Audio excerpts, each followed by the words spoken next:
नमस्कार साथियों, Yaduvanshi coaching classes पर आपका हार्दिक स्वागत करता हूं। दोस्तों, कल हम 12वीं क्लास के लिए क्या पढ़ रहे थे? 11वीं और 12वीं के लिए मोल कॉन्सेप्ट। दोस्तों, उसमें कल अधूरी क्लास रह गई थी, मतलब कुछ टॉपिक बच गया है उसमें और उसके क्वेश्चन करने। आज बस यही करना आज को कि उसमें कुछ क्वेश्चन करने हैं आपको। कल मैंने क्या क्या बताया कि मोल क्या होता है। मोल होता है पदार्थ की एसआई यूनिट, एसआई इकाई क्या होती है? मोल होती है।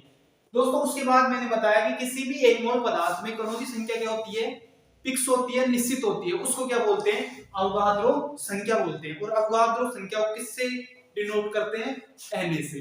Na का मान कितना होता है दोस्तों? Na का मान होता है, Na का मान कितना होता है? 6.022 इंटू 10 की घात 23। ये क्या हो गया हमारा? Na होगा। इसको क्या बोलते हैं? अवोगाद्रो संख्या। इतनी बात हो गई थी। उसके बाद हमने तीन फॉर्मूले बताए। मैंने तीन फॉर्मूले कौन कौन से हैं? मोल बराबर दिया गया बार अपॉन में परमाणु बार या अणु बार।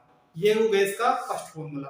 सेकंड फॉर्मूला क्या है दोस्तों? सेकंड फॉर्मूला है हमारे पास, अगर आपको क्वेश्चन में कणों की संख्या दे रखी है तो कणों की संख्या मैंने बोला आपको फिक्स होती है। फिक्स कितनी होती है?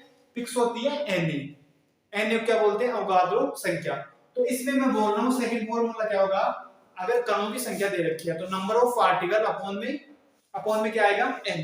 ठीक है दोस्तों। उसके बाद थर्ड फॉर्मूला क्या है हमारे पास? अगर आपको गैस का आयतन दे रखा है, गैस का आयतन अपॉन में, गैस का आयतन किस में लेना है आपको? लीटर में। गैस का आयतन अपॉन में क्या लेना है आपको? 22.4 लीटर। ठीक है, ये तीनों फॉर्मूले हो गए थे। उसके बाद देखो, हर फॉर्मूले में तीन चीजें दे रखी है आपको। तीन चीजें दे रखी है तो आपको अगर कोई दो चीज दे तो आप तीसरी चीज काउंट कर सकते हो। देखो, मैं लिख रहा हूं फर्स्ट फॉर्मूला। फर्स्ट फॉर्मूला क्या है हमारे पास? मोल। मोल बराबर दिया गया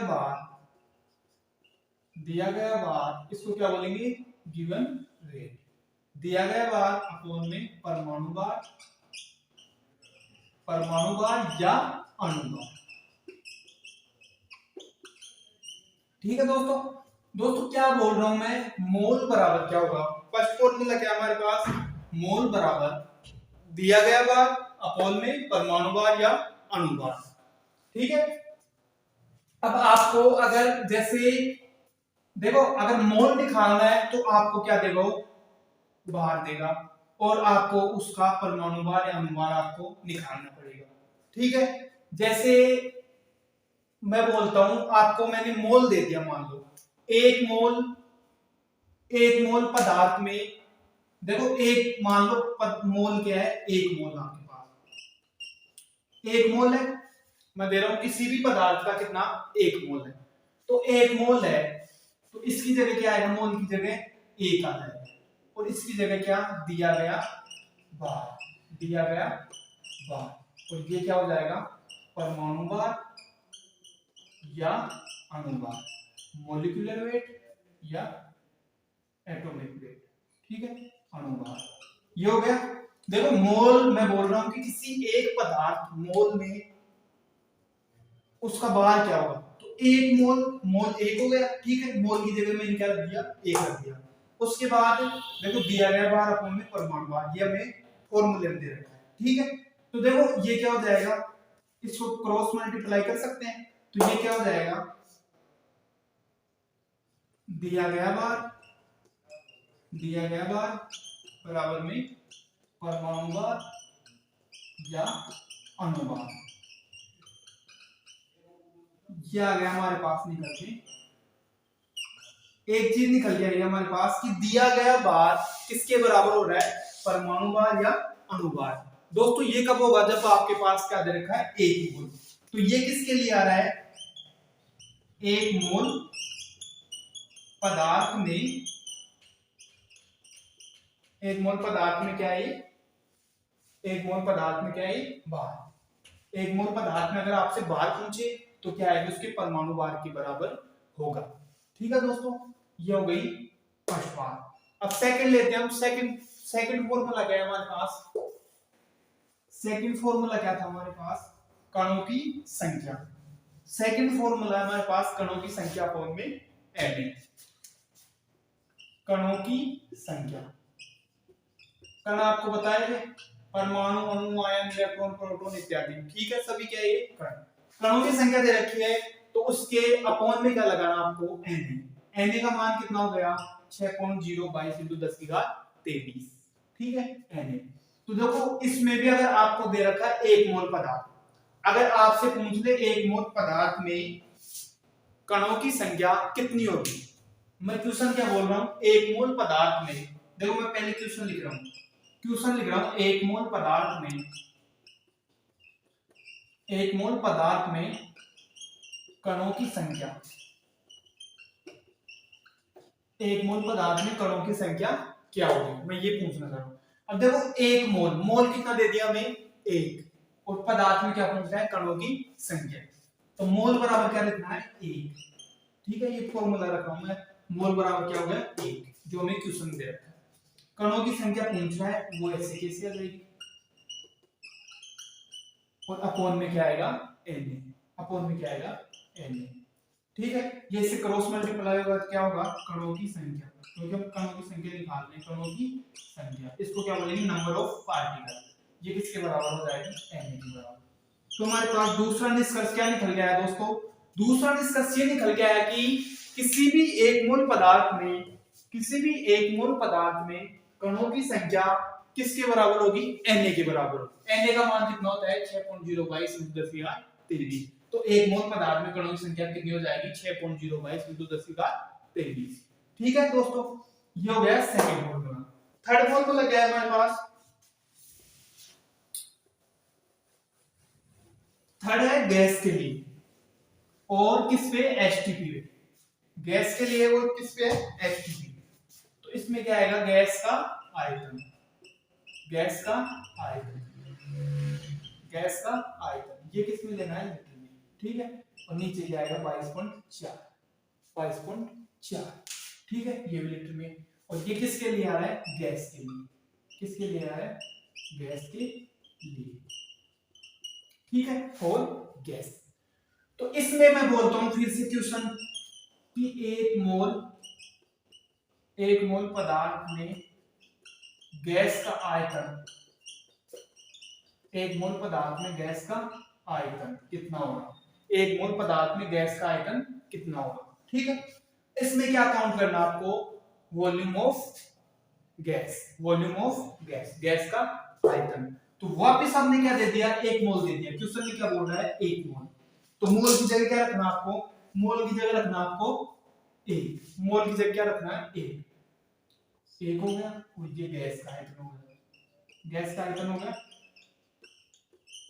उसके बाद नीचे क्या आएगा 22.4, 22.4। इसको क्रॉस मल्टीप्लाई करने के बाद क्या आएगा, गैस का आयतन निकाल रहा हूं, गैस का आयतन, गैस का आयतन बराबर में क्या होगा 22.4। तो दोस्तों हमारे पास निष्कर्ष निकल के आया कि 1 मोल पदार्थ में गैस का आयतन कितना होता है 22.4 लीटर, कितना होता है 22.4 लीटर। तो हमारे पास देखो बेसिकली 3 चीजें आ गई हमारे पास, 3 चीजें क्या क्या आ गई, किसी 1 मोल पदार्थ में, किसी 1 मोल पदार्थ में, देखो किसी 1 मोल पदार्थ में, 1 मोल पदार्थ में, 1 मोल पदार्थ में क्या होगा, क्या होगा, परमाणु भार, वो दिया गया भार बराबर में परमाणु भार बराबर में कणों की संख्या बराबर में Na। ठीक है, ये रख सकते हैं। क्यों रख सकते हैं, क्योंकि 1 मोल पदार्थ में दिया गया भार किसके बराबर हो जाएगा, परमाणु भार के। ठीक है, उसी प्रकार 1 मोल पदार्थ में कणों की संख्या कितनी हो जाएगी Na। Na का मान आपको पता है क्या होता है 6.022 into 10 की घात 23। उसके बाद किसी 1 मोल पदार्थ में गैस का आयतन कितना होगा 22.4। ये 3 निष्कर्ष निकल गए हैं दोस्तों, ये मैंने खुद नहीं बनाया, ये अपने जो फॉर्मूले हैं उसी से निकल के आए। ठीक है, तीनों चीजों। अब हम करते हैं क्वेश्चंस, करते हैं क्वेश्चंस।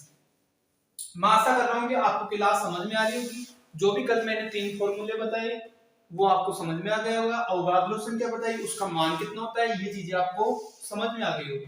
ठीक है, अब फर्स्ट क्वेश्चन मैं दे रहा हूं आपको, फर्स्ट क्वेश्चन क्या है, फर्स्ट क्वेश्चन दे रहा हूं 14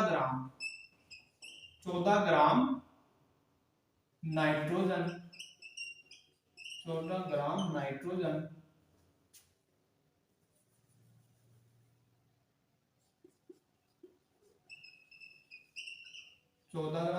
नाइट्रोजन परमाणु में मोल। 14 ग्राम नाइट्रोजन परमाणु में क्या करना है आपको? मोल काउंट करना है। आपको 14 ग्राम नाइट्रोजन परमाणु में क्या काउंट करना है? आपको मोल काउंट करना है। तो देखो इसमें क्या दे रखा है हमारे पास, देखो पहले काउंट क्या करना है हमें? मोल। और भार कितना दे रखा है नाइट्रोजन का? देखो नाइट्रोजन, देखो दोस्तों दो चीजें हमारे पास, एक तो क्या बोलेगा परमाणु और एक बोलेगा अणु। तो अगर आपको बोलता है परमाणु, तो आपने छोटी क्लासों में पढ़ रखा है, आपने छोटी क्लासों में क्या पढ़ रखा है कि परमाणु किसे कहते हैं और अणु किसे कहते हैं। दोस्तों मैं ये चीज यहाँ डिस्कस कर रहा हूँ एक बार।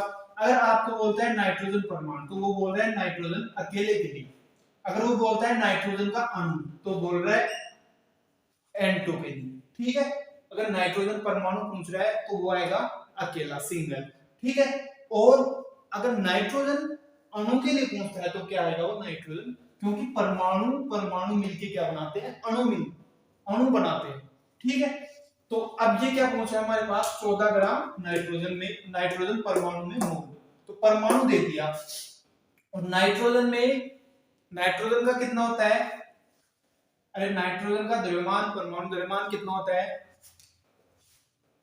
नाइट्रोजन का परमाणु, देखो पहले तो क्या दिया गया? दिया गया बार कितना है? दिया गया बार कितना है? 14 ग्राम।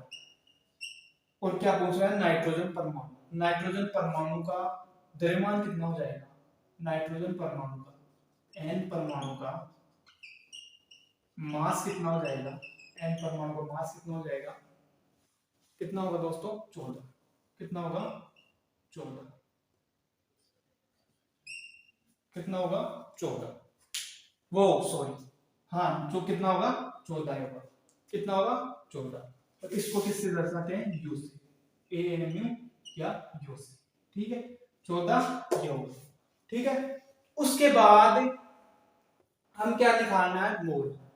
मोल निकालना है। मोल का फॉर्मूला कौन सा रखना है? अब ये आपको क्वेश्चन बोल रहा है, साफ साफ क्वेश्चन क्या बोल रहा है? मोल काउंट करने दिया गया बार है और उसका परमाणु बार आपको पता है। तो इसमें कौन सा फर्स्ट वाला फॉर्मूला? फर्स्ट वाला क्या है? दिया गया बार अपॉन में परमाणु बार या अणु बार। दिया गया बार अपॉन में परमाणु बार या अणु बार। तो हमारे पास क्या है? परमाणु या अणु? तो परमाणु है तो परमाणु लिखो, तो दिया गया बार अपॉन में परमाणु बार। ठीक है, तो देखो मोल क्या करना है हमें? काउंट। दिया गया बार कितना दे रखा हमें?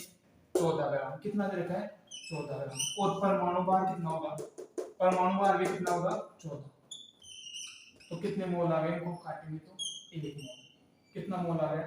1 मोल। ठीक है, ये कितना मोल आ गया? 1 मोल। मैं आशा कर रहा हूं कि ये क्वेश्चन आपको अच्छी तरह समझ में आ गया होगा। ठीक है, देखो एक दो क्वेश्चन और करते हैं। अब देखो पहले मैंने दिया 14 ग्राम नाइट्रोजन परमाणु में कणों की संख्या, वो उसका क्या करना है? मोल काउंट करना। अब मैं दे रहा हूं वही क्वेश्चन, 14 ग्राम नाइट्रोजन गैस में मोल। आपको 14 ग्राम नाइट्रोजन में क्या निकालने हैं? गैस में क्या निकालने हैं? मोल। ठीक है, तो इसमें क्या दे रखा है आपको? गिवन वेट कितना दे रखा है? 14 ग्राम। 14 ग्राम दे रखा है। और नाइट्रोजन गैस कैसी होती है? अणु की फॉर्म में होती है। तो गैस बोल रहे हैं तो कैसे होगी? अणु की फॉर्म में। N2 हो गया। तो एक नाइट्रोजन का मास कितना होता है? द्रव्यमान कितना होता है? 14। कितना होता है? 14। और कितने नाइट्रोजन? 2। तो कितना हो गया? 28 हो गया। ठीक है, और मोल का फॉर्मूला क्या होता है? मोल बराबर गिवन वेट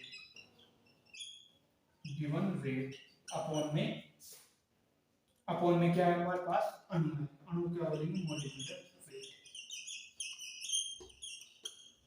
तो हमारे पास गिवन वेट कितना है दोस्तों? गिवन वेट हमारे पास 14 ग्राम। कितना है? 14 ग्राम। और हमारे पास जो अणु है N2 उसका द्रव्यमान कितना है 28, कितना है 28। इसको काटेंगे तो हमारे पास कितना मोल आ गया, हाफ मोल, आधा मोल आ गया। कितना मोल आ गया, आधा मोल। ठीक है, मैं आशा कर रहा हूं ये क्वेश्चन भी आपको समझ में आ गया।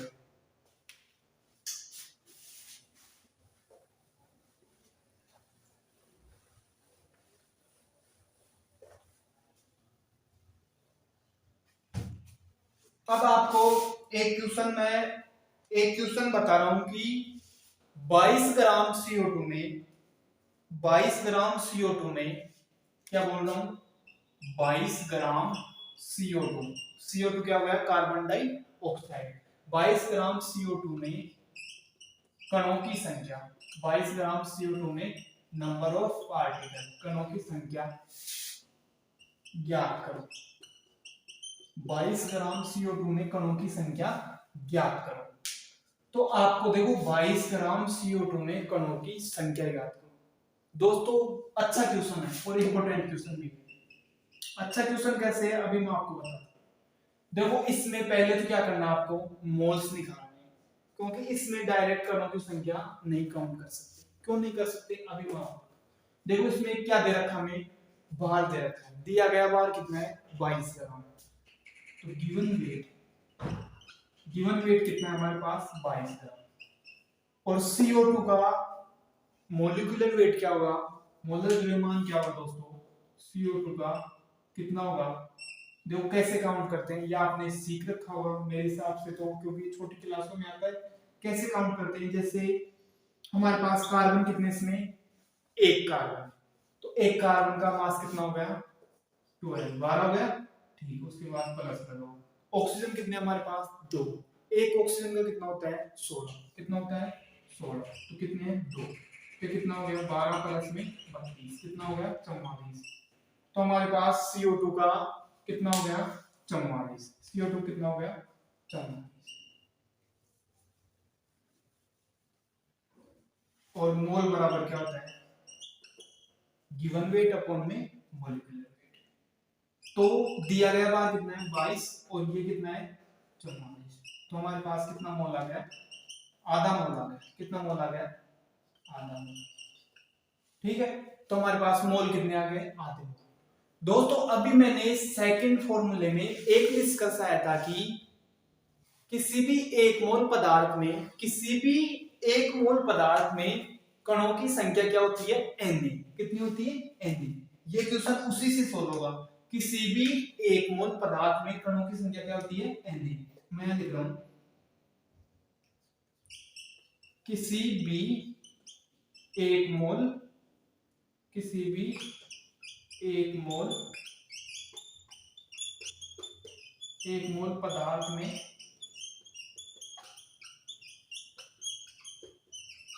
कणों की संख्या क्या होती है Na, क्या होती है Na। किसी भी एक मोल पदार्थ में कणों की संख्या क्या होती है Na। तो एक मोल पदार्थ में कणों की संख्या कितनी होगी Na।